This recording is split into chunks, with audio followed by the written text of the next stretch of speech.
मैं ताहिर मंसूरी आपका अपने YouTube चैनल ज्ञान क्लासेस में स्वागत करता हूं। आज हम आपके लिए कक्षा 12वीं विषय हिंदी का पेपर लेकर आए हैं जो कि 19 तारीख को होने वाला है। तो विद्यार्थी इस पेपर को एक बार ज़रूर देख कर जाए। यह पेपर 80 अंकों का है और इस पेपर के ज़्यादा से ज़्यादा आने की संभावना है।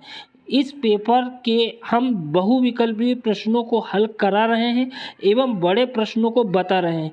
विद्यार्थी उन प्रश्नों को प्रश्न बैंक से देखकर आसानी से याद कर सकते हैं और इस पेपर को पूर्णतः ज़रूर ध्यान से देखें और हमारे चैनल को सब्सक्राइब कर लें ताकि आपको आने वाले पेपरों की नोटिफिकेशन सबसे पहले मिल जाए। यह पेपर 80 अंकों का है। तो इन प्रश्नों में ये जो दिया गया है आपको कि सभी प्रश्न हल करना अनिवार्य है और प्रश्न क्रमांक 1 से 5 तक जो है वस्तुनिष्ठ प्रश्न है और इसके बाद जो है 6 से 15 तक 2 अंकों के हैं और 16 से 19 तक 3 अंकों के हैं और 20 से 23 तक जो है वो 4 अंकों के हैं। तो शब्द सीमा का बहुत ज़्यादा ध्यान दें कि जो अगले हैं 4 अंकों वाले उसके लिए 120 शब्द है और इसके पहले 3 अंकों वालों के लिए 75 शब्दों का होना अनिवार्य है और उसके बाद 2 अंकों वालों के लिए 30 शब्दों का होना अनिवार्य है। तो आइए शुरू करते हैं अपने वीडियो को। तो सबसे पहला क्वेश्चन है प्रश्न क्रमांक 1, भक्तिन सेवक ने स्पर्धा करती थी। तो इसका जो आंसर है वो हनुमान है। सा वाला इसका जो है वो आंसर सही होगा। इसके बाद अगला जो है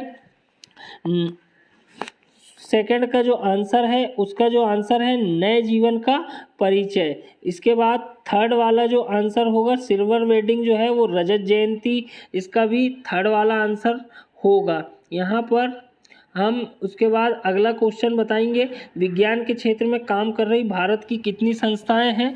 तो 3 संस्थाएं काम कर रही हैं, बा वाला इसका आंसर होगा। उसके बाद अगला जो 5वां है संयोगात रस निष्पत्ति, एक परिभाषा आचार्य भरत मुनि जो कि बा वाला आंसर है उन्होंने दिया है, तो ये इसका आंसर होगा। उसके बाद हमारा दूसरा जो उसके बाद 6वां है टेढ़ी खीर मुहावरे का अर्थ है। तो यहाँ पर कठिन कार्य उसका आंसर होगा। इसके बाद हम प्रश्न क्रमांक 2 की ओर चलते हैं। रिक्त स्थानों की पूर्ति कीजिए। शिरीष का पेड़ अपना रस जो है वायुमंडल, तो इसका जो वायुमंडल आंसर होगा। उसके बाद बगुलों के पंख के रचनाकार कौन है। तो उमाशंकर जोशी इसका आंसर होगा। इसके बाद हम आगे बढ़ते हैं। कुटीकरण को यहाँ एनकोडिंग जो इसका पहला वाला आंसर है एनकोडिंग वो होगा। उसके बाद आनंद की पाठशाला जो है वो कितने बजे शुरू होती थी। तो 11 बजे इसका आंसर होगा। उसके बाद अगला जो है हमारा अच्छे विद्यार्थी परिश्रमी होते हैं, यह साधारण वाक्य होगा। उसके बाद गद्य पद्य मिश्रित वाक्य जो है उसका आंसर चंपू काव्य होगा।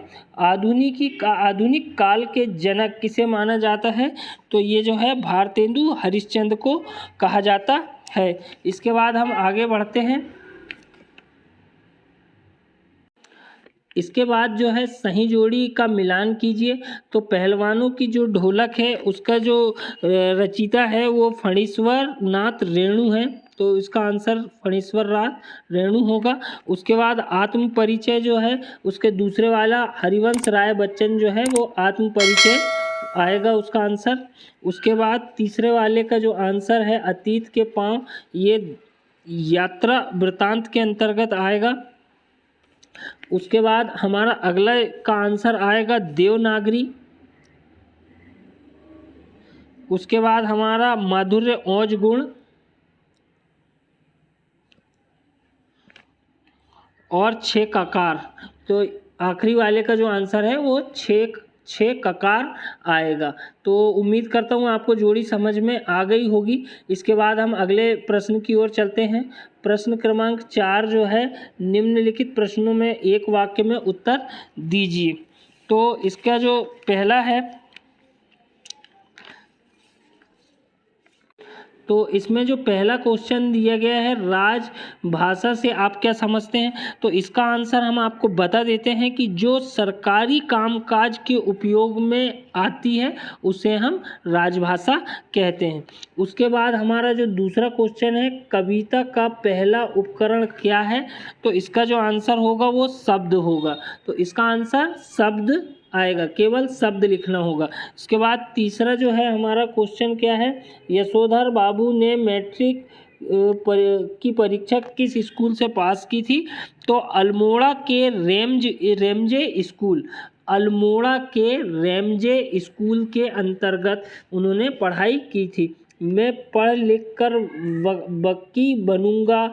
वकील होगा वो, तो वकील बनूंगा, अछूतों के लिए कानून बनाऊंगा और छुआछूत खत्म करूंगा, ये किसने कहा है, तो इसका जो आंसर है वो भीमराव अंबेडकर होगा, भीमराव अंबेडकर।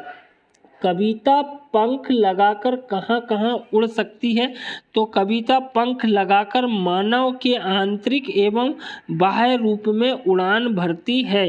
तो इसका आंसर होगा कविता पंख लगाकर मानव के आंतरिक एवं बाह्य रूप में उड़ान भरती है। उसके बाद हमारा अंतिम है महाकाव्य में किन किस रसों की प्रधानता होती है,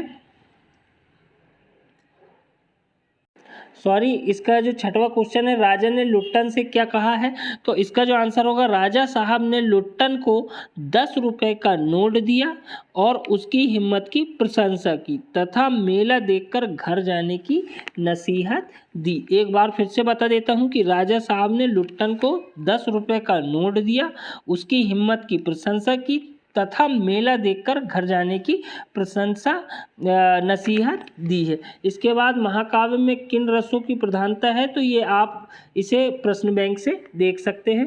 इसके बाद सत्य असत्य बताइए, तो इसमें जो पहला है क्रिया की विशेषता बताने वाले शब्द को क्रिया विशेषण कहते हैं, तो ये सत्य है।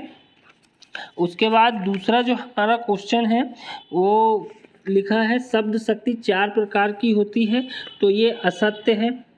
इसके बाद सिंधु सभ्यता के पत्थर और तांबे का प्रयोग होता था, तो ये भी सत्य है। इसके बाद लेखन का आशय यांत्रिक हस्तकौशल से होता है, तो ये भी सत्य है। इसके बाद हम अगले प्रश्न की ओर चलते हैं। उसके बाद पाठ रुबाइयाँ व गज़ल में कवि ने स्वयं को देश पर न्यौछावर कर दिया, ये जो है असत्य है।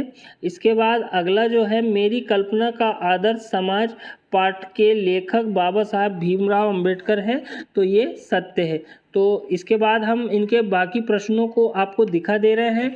यदि स्टूडेंट हमें कमेंट करेंगे तो हम इन प्रश्नों के उत्तर भी आपको लाकर दे सकते हैं। तो देखिए ये प्रश्न दिए गए हैं। प्रश्न क्रमांक 6 दिया गया है, भक्तिन अपना वास्तविक नाम लोगों से क्यों छुपाती थी, और उनके बाद अन्य क्वेश्चन भी दिए गए हैं। इनका स्क्रीनशॉट लेकर स्टूडेंट इन्हें देखकर आसानी से याद कर सकते हैं, तो ज़रूर देखें। और इनके जो क्वेश्चन नहीं मिल रहे हैं तो स्टूडेंट हमें बताएं, हम उन्हें ज़रूर इन्हें बता देंगे। तो यहाँ पर ये जो हमारा चैप्टर था हिंदी विषय का, हम इसे कंप्लीट कर रहे हैं। उम्मीद करता हूँ आपको वीडियो पसंद आया होगा। आगे भी हम आपके लिए इसी प्रकार के पेपर लेकर आएंगे, तो हमारे चैनल को ज़रूर सब्सक्राइब कर लें ताकि आपको सबसे पहले आने वाले पेपर का नोटिफिकेशन मिलता रहे और स्क्रीनशॉट लेकर बच्चे इन प्रश्नों को हल कर ले। तो मिलते हैं नेक्स्ट वीडियो में, तब तक के लिए धन्यवाद।